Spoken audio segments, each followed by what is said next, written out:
The killing spree that would define Maque's legacy began in April 1996 in the area around Wemerpan.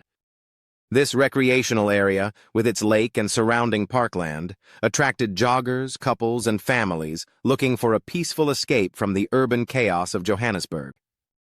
But it was precisely this isolation and the vulnerability of people seeking solitude that would make it the perfect hunting ground for a predator. The murders around Wemerpan followed distinct patterns that would later help investigators understand Maque's methodology. His first group of victims were solitary individuals, men and women walking alone in the area, whom he would approach and bludgeon to death with rocks.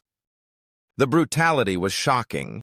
These were not quick clinical killings, but savage beatings that demonstrated an extraordinary level of violence. The second pattern was even more disturbing. Maque began targeting couples who had driven to the Wemerpan area seeking privacy. His method was coldly systematic. He would assault both victims, shoot the men dead, and rape the women. These attacks showed a level of planning and predatory behavior that suggested this was not random violence, but calculated hunting. While the Wemerpan murders were terrorizing the southern suburbs, a different but equally violent pattern was emerging in Johannesburg's inner city. Beginning in late 1996, a series of brutal attacks on shopkeepers, particularly tailors, began to unfold in the downtown area. The weapon of choice was always the same, a hammer. On December 28, 1996, Antonio Alfonso was working in Hill Gardens Cafe on High Street in Rosettenville when Maque entered without warning and attacked him with a hammer.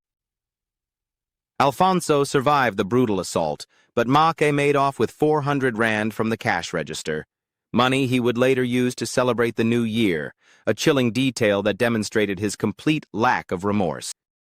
The attacks escalated in January 1997.